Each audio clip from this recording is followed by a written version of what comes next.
Good morning, everyone. My name's Carmen. I'm a manager of business services with the Timmins Chamber. Thanks for joining us this morning. I'd like to first reflect and recognize that I join you today from the lands of Matagami and Matachewan First Nation in the Treaty 9 territory. As leaders in our community, it's crucial that we commit to economic reconciliation. From across the province, we acknowledge the ancestral, unceded, and unsurrendered territory of all the Inuit, Métis, and First Nations people and commit to the principles of truth and reconciliation. Today, we're joined by the Downtown Timmins BIA and the City of Timmins to discuss the recent change to the security funding component of the City Improvement Plan. After more than a year of consultation, on September 27th, the Timmins Chamber submitted a letter in support of the Downtown Community Improvement Plan, CIP, amendment to the City of Timmins. The city recognized our advocacy work and on October 24th officially announced the update to this safety improvement grant. Business owners across Timmins in all wards will be able to apply for a safety improvement grant of up to $7,500 to add safety measures like security cameras and fencing to their business and property. We'll be hearing more specific details on how this could impact your business from Dave St. Onge, Community Development Planner with the City of Timmins. After we hear from Dave, we'll open up the floor to some questions. You'll be able to add your questions in the chat at any point, and then we'll be able to address them as we go through. So I will go ahead and cancel my screen share, and I'll give the floor to Dave. Dave, floor is yours. Thank you very much. You're welcome. First off, I'd like to apologize. My camera, it seemed to be on the fritz this morning, so you can't see my beautiful face today. I'm Dave St. Onge. I'm Community Development Planner for the City of Timmins. My job is, part of my job is to implement and carry out the program for the Downtown Community Improvement Plan. Just to give everyone a heads up, what I'm thinking we'll do is we'll do a brief explanation or a refresher on what the Downtown Community Improvement Plan is.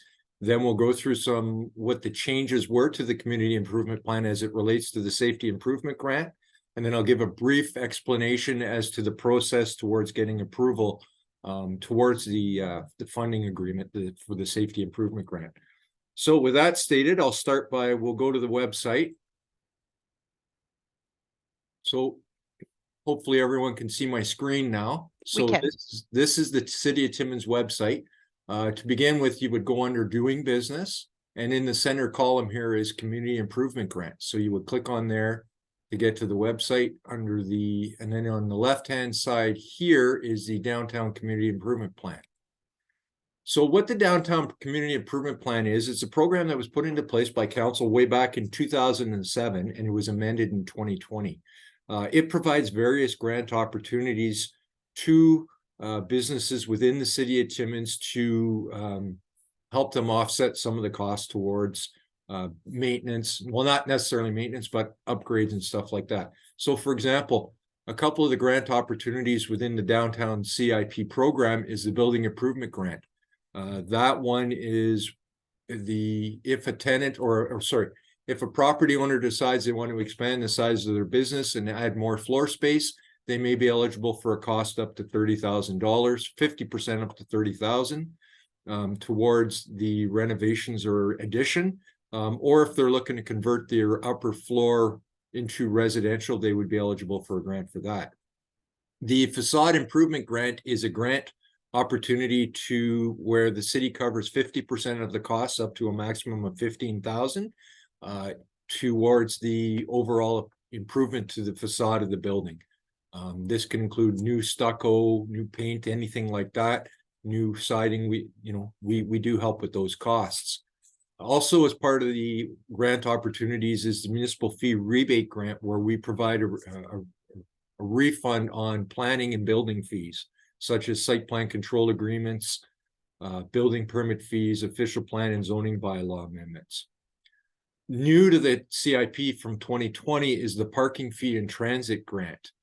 These are grants for for employees for new businesses. It provides a 50% reduction in the monthly parking passes in municipal lots and 50% reduction in transit fees.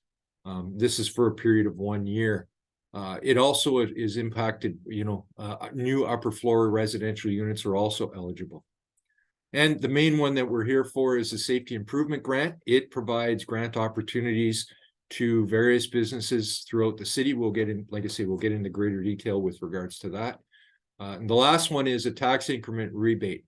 This grant opportunity allows businesses to expand their property by spending more than $500,000 to receive a refund on the difference in their property taxes from the pre-development cost to the post-development cost. So for example, if the property taxes by adding an addition went up by $10,000, for the first year they would get the $10,000 back. The second year they would get $7,500. The third year they'd get $5,000, and then the last year they'd get $2,500 back on their taxes. Going forward, just to give you an idea, I don't know how many businesses here are within our downtown community improvement project area, but I'll show the maps for that so that at least give you an idea who may be eligible. So basically, starting at the bridge and going east, any of these properties that are on Algonquin or Wilson that are for a commercial use, commercial, institutional, or industrial use would be eligible. As we head towards Spruce on the east end of the map, it does widen out to include the downtown BI areas. From there, if we head east from Spruce, it includes all of these properties in blue, all the way to Schumacher, to be honest with you. And then in Schumacher, it basically stops at McIntyre Road. So any of these properties are eligible in this area. In the east end, the downtown of South Porcupine are eligible for these grant opportunities. I should say these are all the grants, with the exception being the Safety Improvement Grant. That is eligible for all businesses within the city are eligible for that one. The application form is the same for the downtown community improvement project plan, as well as the Safety Improvement Grant. So that application was recently updated. It can be found on our website on the same page. And then we can, you basically download it, print it off, email it off to me with your quote, and then we can go from there. So that's a very basic overview to the downtown CIP program and the various opportunities that are available with it. Now I'm going to get into a little more specifics as it relates to the Safety Improvement Grant. So I'm going to stop sharing my screen and switch over to a different one. Hopefully I'm not going too fast for everybody. So recently, council approved changes to the downtown community improvement plan as it relates to the safety grant. The first one was to declare the entire city of Timmins as a community improvement project area for the safety improvement grant. In a nutshell, this means that any business within the city of Timmins is eligible for the grant. So for example, commercial, industrial, or institutional properties are allowed. The exception being home-based businesses. They are not eligible for the grants, and neither are residential uses. This is primarily a commercial, industrial, or institutional grant that's eligible to provide upgrades, for example, for safety cameras, fencing, safety lighting, security systems, even the laminate on the glass. If you get that special laminate, we may, we have worked towards providing refunds for that. And that kind of stuff. Basically anything to improve the security of your site. The second change that was made was to require only one quote for the work that was being proposed. Previously, you would require 2 quotes, but often it was getting difficult getting a second quote. So we've eliminated that requirement. The intent here for all of these changes is to speed up the process a little bit.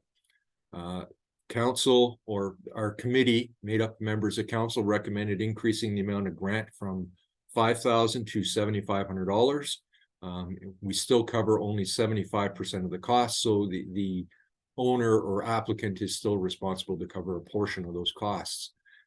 Any rebate more than $7,500 would be absorbed by the applicant.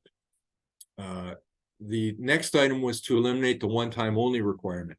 Previously, if someone submitted an application and they were eligible for a grant for $2,000, they would lose the remaining difference at that time, which prior to council's recent change was only $5,000. So they would have lost that $3,000. Now we can stack applications in terms of, if you only do $2,000 worth of work today, next year you can come back and make up that difference, or down the road. The next thing was the alter the due diligence process. So basically, right now, as it stands, when we have an application submitted, we have to check with the water department, the tax department, fire department, and bylaw to make sure there are no deficiencies as part of the process. Once the work is complete, we would have to do all of that again. We've eliminated the requirement to check with bylaw and to check with the fire department, because these grants are usually fairly quick in terms of getting the work done, and so nothing typically would have changed. That said, though, we still check with the tax department, because we want to make sure we're not providing you the business a grant when they're either in arrears with their water or they're in arrears with their taxes. The last change that was made was to permit multiple applications on multi-tenant properties. Prior to this change, either the property owner or one tenant within the building would be eligible for the grant, and that would eliminate every other tenant within that, and the property owner within that business or property, the option of having the grant application submitted.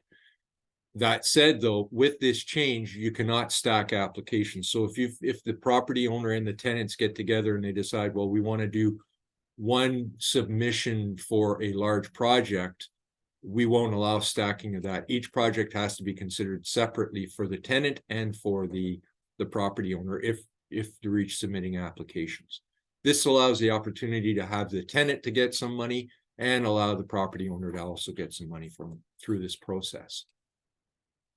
So I'm going to stop that. I'm going to go through the last thing we're going to discuss prior to opening the floor for questioning. This is basically how the process works from start to finish as it relates to the safety improvement grant. So I'm just going to bring up that last screen. So basically, the first item is the applicant completes the application and submits it to myself. If the applicant is a tenant, they do require the owner's authorization to proceed. And it is a part of the application. And also the tenant or applicant shall submit one quote for all the work that's being proposed. Any work that is, so one thing with that is often we've received applications where someone has said, well, I'm going to buy the cameras myself, and then I'm going to install them. We will provide the cost of the camera purchase, but we will not cover any costs associated with the installation if you're doing the work yourself. If the contractor is doing it, we will certainly cover those costs as it relates to that. As part of it, once the application is submitted, I perform what we call our due diligence checks. I check to make sure that the water's paid to date and that the taxes are paid to date. In both cases, they can be under pre-authorized payment plans.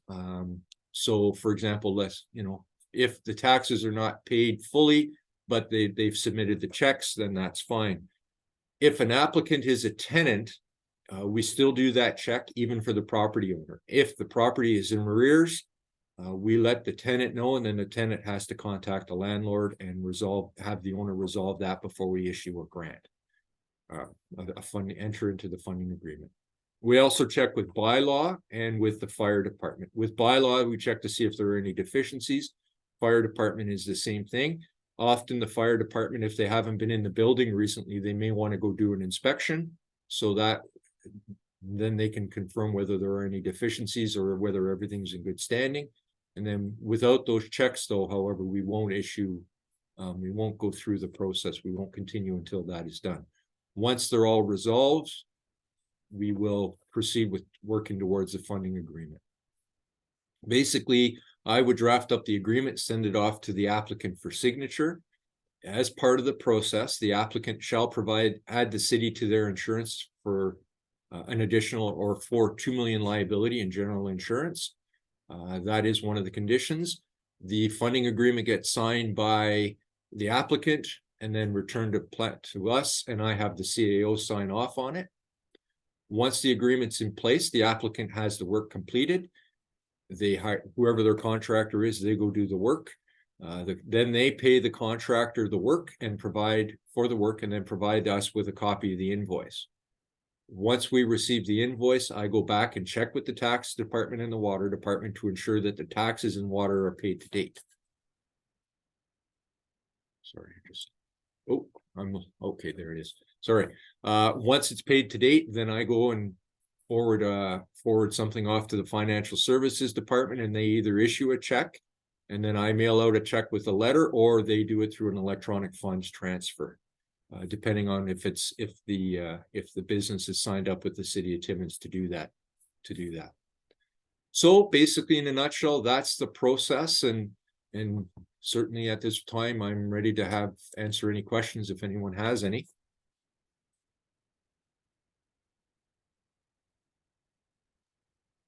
Go ahead and unmute if you'd like to ask a question, or you can type it in the chat below as well. Good morning. What if we already got the work done? Like we put up cameras here at the bowling center in the summertime, and we have that invoice. Is that okay to submit? We are going to go back to January 1st, 2023. If there are any grants or anything, any work that has been done, whether you be in the downtown CIP or not, whether it's a business that is not in the CIP area, we're going to go back to January 1st, 2023 and approve those applications. Great. Thanks, Dave. Yes, churches are eligible. They're in institutional use.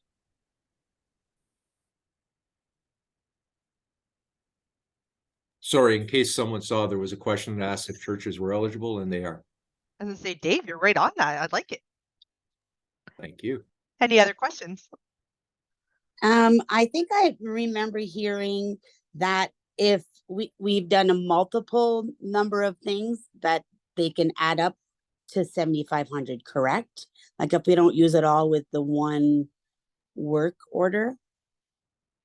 Yes, if you've done multiple things in 2023, you would be eligible for up to the $7,500. Like that, but once again, like 75% up to 7,500. So you would need to do 10,500 worth of work. All right, thank you. If you are outside of the zone, you are only eligible for the safety improvement grant portion. You're not eligible for the facade or the building improvement grant portions, or the municipal fee rebate items. It's only the safety improvement grant that's eligible for the entire City of Timmins.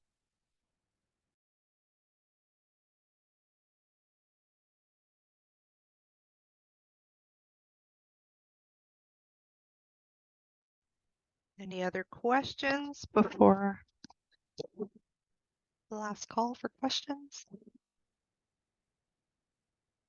Well, Dave, that was thorough because there are no other questions in the chat. So again, if anybody has questions or thinks of something, Dave, or Amanda, did you want to just maybe go ahead and type in Dave's email in the chat, and that way folks can reach out. Amanda, did you want to maybe let the group know the city's plan for communicating maybe updates through your social media? Yeah, for sure. We're gonna social media campaign starts today, and so we'll have it out with a link to the website, and all of the information that Dave just covered is there. As he's illustrated. So we'll continue to put out some reminders, letting people know that this is part of it as well, and it's always available through Service Timmins as well. So if you have any further questions, you can call the city at any time, and they'll be able to help you. And I'm just going to type his email in now. Oh, sorry, I apparently can't type and talk at the same time. Well, and the other, just to add, you can also add our planning@timmins.ca email address in case mine gets a little complicated because there's a few extra dots in there. So certainly Okay, I'm copying and pasting. Either address will work, and then from there, like I say, I'll get back to you. And certainly, if you have any questions, don't hesitate to contact me, and we can talk more one-on-one, either via phone or via email. The choice is yours.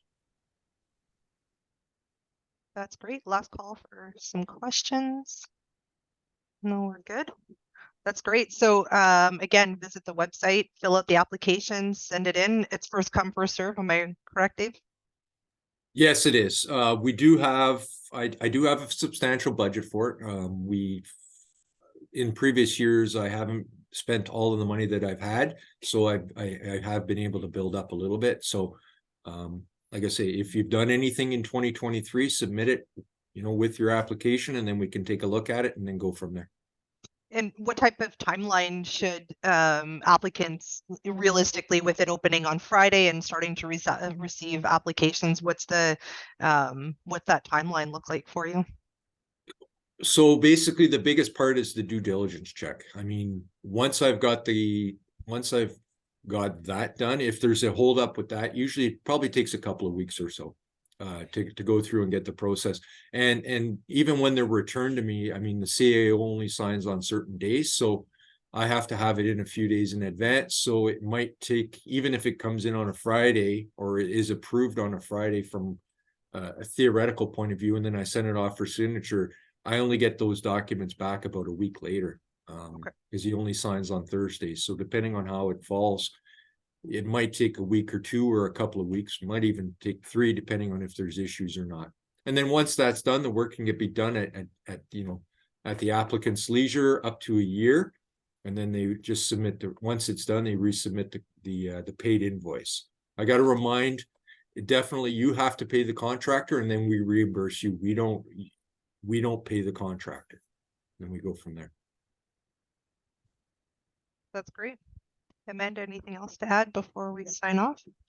Perfect. Well, thank you, Amanda. Thanks, Dave, with the city for doing this, and the BIA for partnering to be able to bring you this information today. I did record the session. We will upload it to the Timmins Chamber's YouTube channel, and then share it going forward, so that if you did have some questions, clarification, then you can go back and watch this video.